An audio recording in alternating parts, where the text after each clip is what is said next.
Bonjour à tous, bienvenue sur les clés de l'agriculture. Aujourd'hui, j'ai le plaisir de recevoir Jérôme Callot, président du groupe Cavac. Bonjour. Bonjour à tous.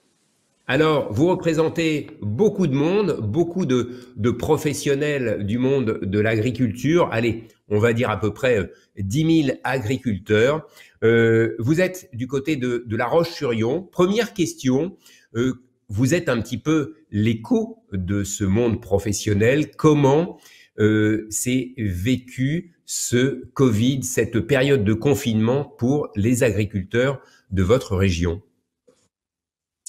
Eh bien, écoutez, je dirais deux réactions. Une première, une forte inquiétude, vous devinez bien, avec des conséquences qui commencent à poindre dans l'exploitation et notamment les productions animales, puisque nous avons quelques retards d'enlèvement.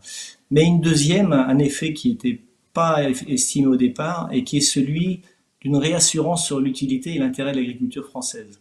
Parce qu'en fait, voilà, donc on s'est aperçu que l'agriculture avait son rôle.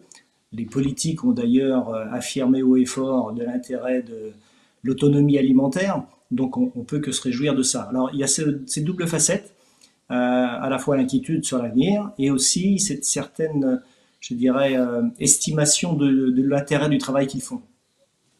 Est-ce qu'il y a des secteurs particuliers qui ont été touchés? On a parlé notamment par exemple de l'élevage, mais dans votre région, est-ce qu'il y a des agriculteurs en particulier qui ont été plus touchés par des problématiques d'écoulement, de production, de distribution? Alors en fait, sur le groupe Cavac, on a plusieurs formes de distribution et pour l'instant, hormis la catégorie élevage et je disais tout à l'heure viande bovine où il y a des difficultés d'écoulement sur certaines catégories, et puis le canard également gravement touché, très très sérieusement. Donc là, des mesures d'accompagnement de la part de la coopérative vont être nécessaires. Pas trop autrement parce qu'on donne notre co-diversification qui nous permettent sur des circuits dits plus traditionnels hors restauration, hors foyer, et donc plutôt circuits dits courts, spécialisés, qui développent la production. Donc il y a les deux facettes. Il y a une facette compliquée d'un côté et puis mieux de l'autre. Et donc je pense que ben voilà, on va au niveau de la coopérative, qui est une coopérative polyvalente, multi-activité, pouvoir actionner des leviers de solidarité dans la coopérative. Vous avez comme baseline pour la Cavac la positive agriculture, une agriculture positive. Alors encore plus dans un contexte comme celui-là, qu'est-ce que ça vous veut dire? Qu'est-ce que ça sous-entend? Alors, la positive agriculture, c'est une attitude chez Cava qui est née il y a aujourd'hui plus de 20 ans. Hein. Une réflexion stratégique qui a été conduite dans la fin des années 95 suite à des difficultés qui nous ont conduit à renverser. Autrefois, on produisait et il fallait écouler. Et là, on s'est dit, il faut qu'on regarde ce que le consommateur a besoin et on va produire en fonction de ça. Et on a créé beaucoup de filières qualité. Et cet esprit s'est développé au fur et à mesure. Cet écoute consommateur, ces attentes consommateurs nous ont fait évoluer. Et aujourd'hui, je dirais, pour synthétiser, la positive agriculture, c'est de faire en sorte que ce qui nous paraît une contrainte, une évolution forte, qu'on n'avait pas l'habitude, se transforme en opportunité, opportunité de répondre à une attente consommateur et de chercher un peu de valeur ajoutée et de la rétribuer aux agriculteurs. Aujourd'hui, on a fait l'évaluation dans la coopérative. L'ensemble des filières qualité qu'on a pu créer en production végétale, en production animale. En production végétale, on est contractualisé à plus de 60%. C'est-à-dire que lorsqu'on sème nos cultures, 60% de ce qu'on a semé est déjà prévendu avec un cahier des charges défini avec nos clients. Et bien tout ça, on arrive à capter environ 10 millions d'euros que l'on redistribue aux agriculteurs derrière par an. Donc voilà, c'est un effort, c'est de transformer un état d'esprit qui nous permet, et en tout cas qui donne vocation à la coopérative près de ses sociétaires, de rechercher les solutions innovantes qui permettent de transformer toutes ces difficultés en différenciation rémunératrice. Vous avez signé une tribune que j'ai trouvée sur votre site. Alors, je ne sais pas si elle a été publiée par ailleurs, mais j'imagine que oui. Qui commence par, enfin, notamment, Monsieur le Président. Je pense que vous adressez au président Macron. Nous, agriculteurs, coopératives, acteurs de l'agroalimentaire, nous avons joué le jeu et nous espérons en effet qu'il en restera quelque chose et que ni les pouvoirs publics ni les citoyens ne l'oublieront au quotidien quand on sait par exemple que près de la moitié du poulet ou des fruits et légumes consommés en France sont importés. Vous dites quoi? Vous dites produisons plus en France, importons moins. C'est ça que ça sous-entend? Oui, absolument. Ce que l'on demande en fait, c'est que les attentes consommateurs soient en concordance avec la réalisation, c'est-à-dire qu'ils expriment des souhaits. Nous sommes prêts à y répondre, mais on voit que dans l'acte d'achat, en fait, d'abord probablement, alors, c'est dans la restauration hors foyer le principal lieu d'achat où en fait ils achètent de l'importation, mais qu'ils soient capables d'identifier ce qu'ils mangent, d'où ça vient, et que ça respecte le travail que nous mettons en place selon les attentes qui ont été exprimées par le consommateur, par le politique. Donc, mettre en place ce processus qui va permettre tout simplement de réidentifier et de privilégier, selon les normes qu'ils ont définies, selon le travail que l'on va pouvoir réaliser, des achats intérieurs. Effectivement, c'est ça, essayer de mettre en parallèle, en concordance, les volontés et les actes. Alors, on sait que nos producteurs ont été tous là pendant le confinement. Le circuit court s'est développé. Première chose, est-ce que ça peut durer?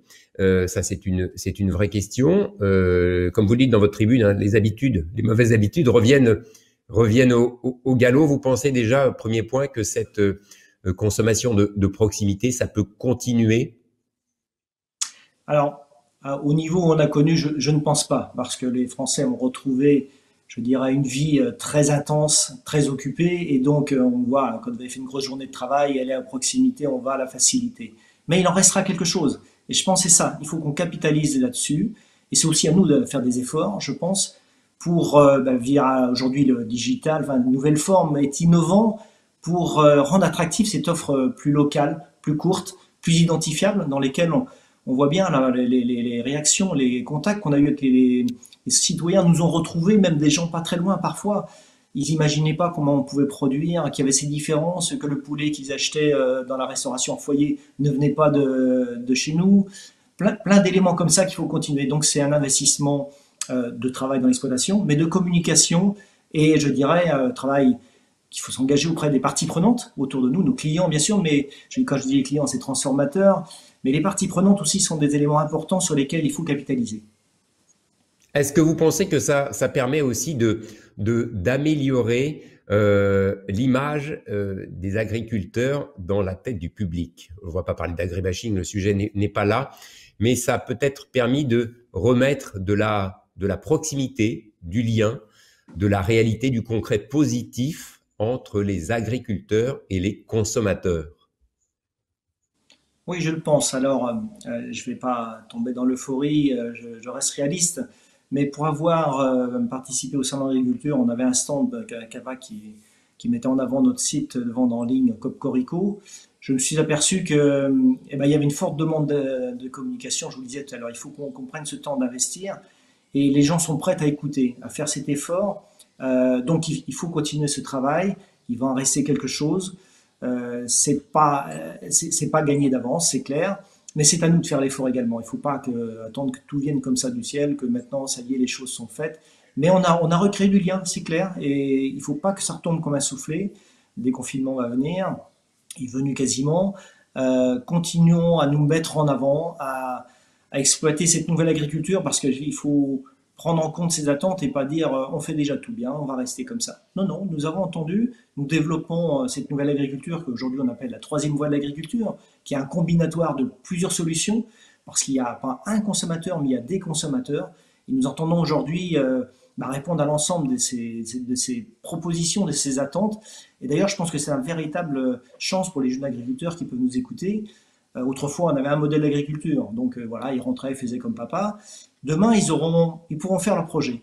Il y a des agricultures dites bio, avec des circuits courts, des circuits longs, des agricultures conventionnelles, avec là aussi circuits courts, ça se pratique également, plus long et même l'export. Ne négligeons surtout pas la capacité à exporter, puisqu'aujourd'hui, nous avons la capacité à mettre une agriculture de précision qui réponde à toute l'attente de ces consommateurs, y compris jusqu'au respect de l'environnement, au changement climatique.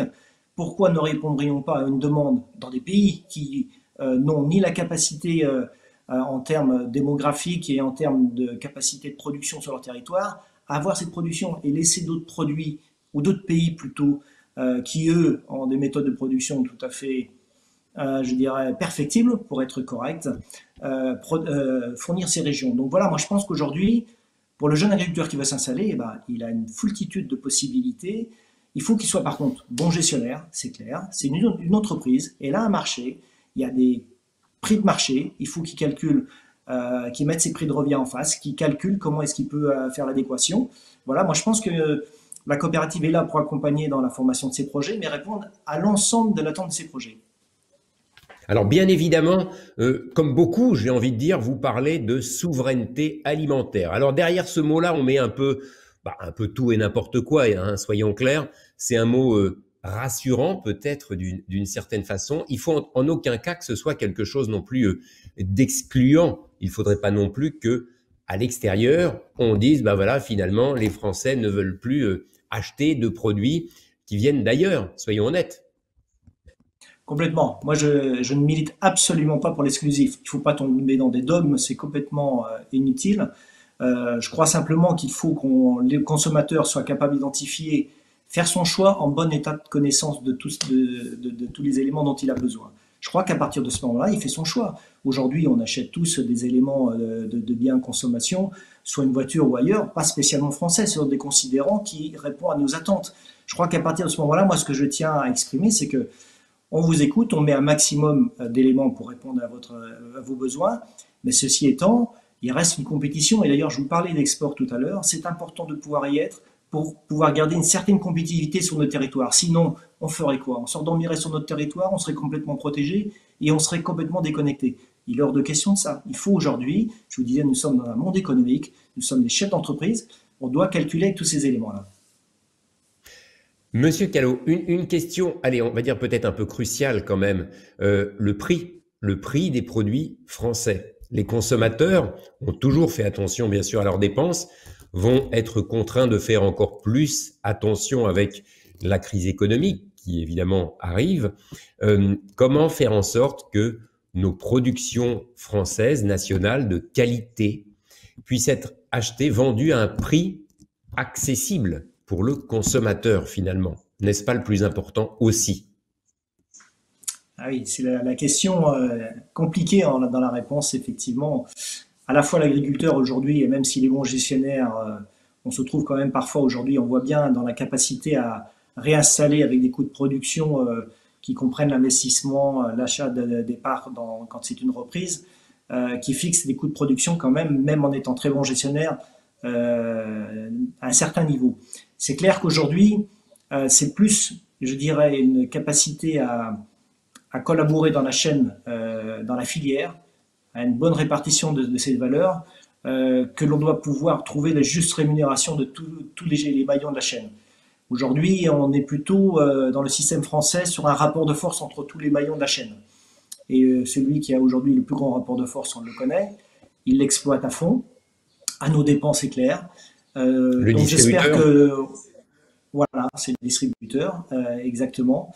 Et j'espère que donc ces évolutions de type de commercialisation qu'on voit aujourd'hui poindre entre le e-commerce, les circuits courts, les initiatives en tout genre, vont pouvoir permettre de rétablir un peu ce rapport de force et de dire il faut que tous les uns les autres aujourd'hui, si on veut cette relocalisation, cette autonomie alimentaire au maximum, je veux dire, en tout cas cette souveraineté telle que vous l'expliquiez, avec les nuances que j'ai apportées, eh bien écoutez, c'est clair que il faut qu'on se mette tout autour de la table pour que chaque maillon et que le consommateur ne soit pas le dindon de la farce quelque part. Vous attendez donc, comme vous le dites dans votre tribune, des pouvoirs publics qui aient un peu aussi des prises de position pour aller concrètement dans cette direction-là, en fait. Oui, c'est clair.